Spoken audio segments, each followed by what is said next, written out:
You, John Fitzgerald Kennedy, do solemnly swear. I, John Fitzgerald Kennedy, do solemnly swear. That you will faithfully execute the office of President of the United States. That I will faithfully execute the office of President of the United States. And will, to the best of your ability. And will, to the best of my ability. Preserve, protect, and defend the Constitution of the United States. Preserve, protect, and defend the Constitution of the United States. So help you God. So help me God.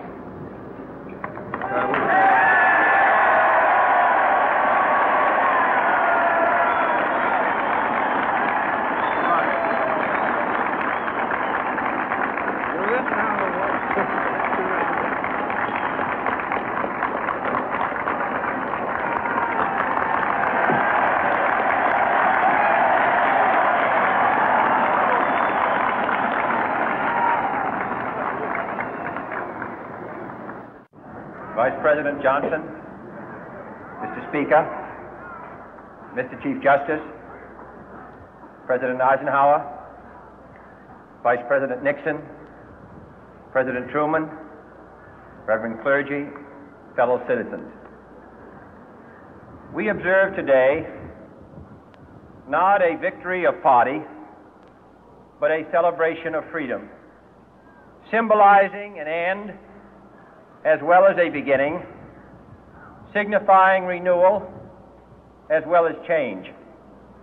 For I have sworn before you and Almighty God the same solemn oath our forebears prescribed nearly a century and 3/4 ago. The world is very different now, for man holds in his mortal hands the power to abolish all forms of human poverty and all forms of human life. And yet the same revolutionary beliefs for which our forebears fought are still at issue around the globe. The belief that the rights of man come not from the generosity of the state, but from the hand of God. We dare not forget today that we are the heirs of that first revolution. Let the word go forth from this time and place to friend and foe alike that the torch has been passed to a new generation of Americans born in this century, tempered by war, disciplined by a hard and bitter peace, proud of our ancient heritage, and unwilling to witness or permit the slow undoing of those human rights to which this nation has always been committed and to which we are committed today at home and around the world.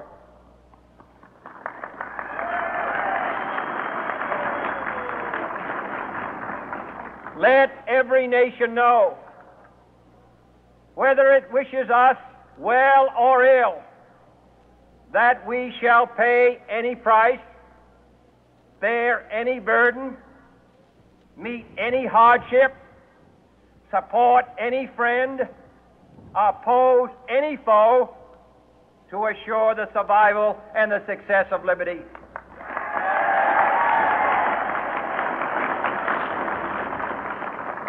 This much we pledge and more.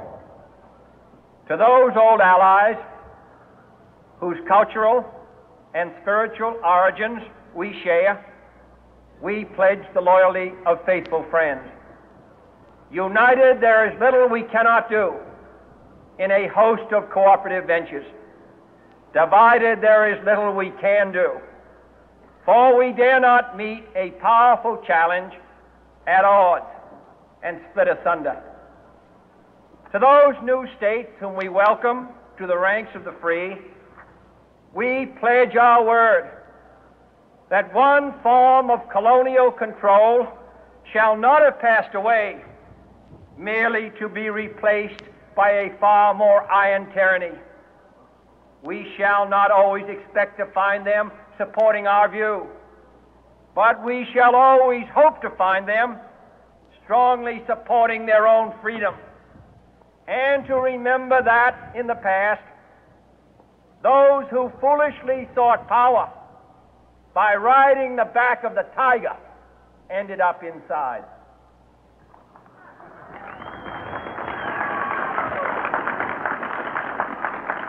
To those people in the huts and villages of half the globe struggling to break the bonds of mass misery, we pledge our best efforts to help them help themselves for whatever period is required, not because the communists may be doing it, not because we seek their votes, but because it is right.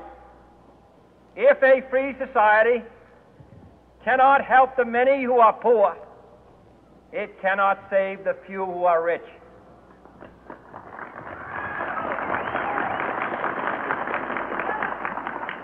To our sister republics south of our border, we offer a special pledge to convert our good words into good deeds, in a new alliance for progress, to assist free men and free governments in casting off the chains of poverty. But this peaceful revolution of hope cannot become the prey of hostile powers. Let all our neighbors know that we shall join with them to oppose aggression or subversion anywhere in the Americas. And let every other power know that this hemisphere intends to remain the master of its own house.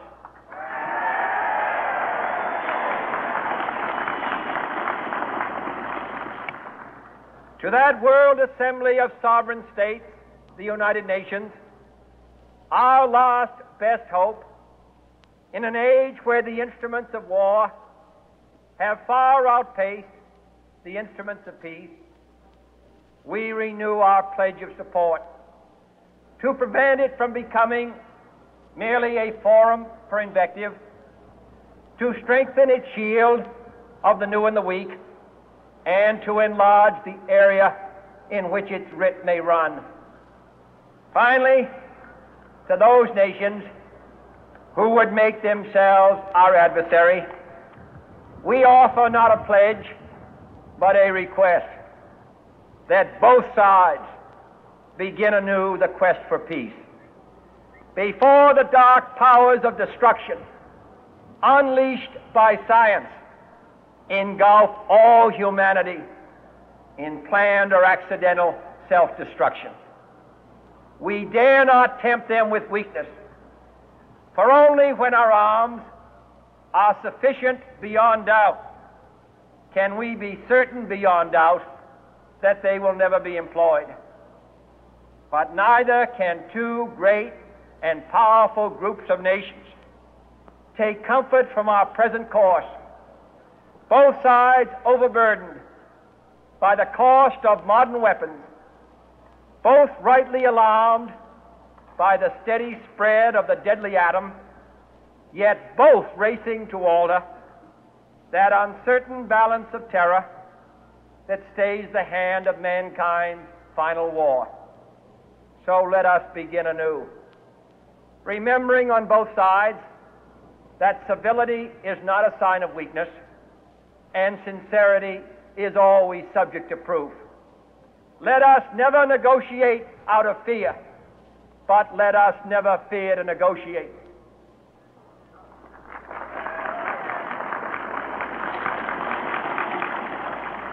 Let both sides explore what problems unite us, instead of belaboring those problems which divide us. Let both sides, for the first time, formulate serious and precise proposals for the inspection and control of arms, and bring the absolute power to destroy other nations under the absolute control of all nations.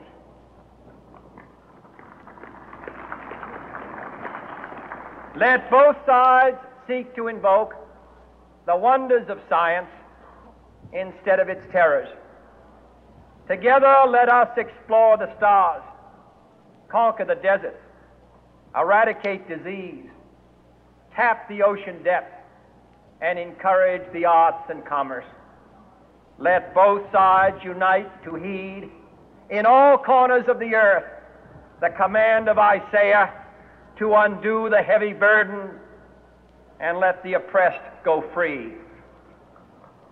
And if a beachhead of cooperation may push back the jungle of suspicion, let both sides join in creating a new endeavor, not a new balance of power, but a new world of law, where the strong are just and the weak secure and the peace preserved. All this will not be finished in the first 100 days, nor will it be finished in the first 1,000 days, nor in the life of this administration, nor even perhaps in our lifetime on this planet. But let us begin.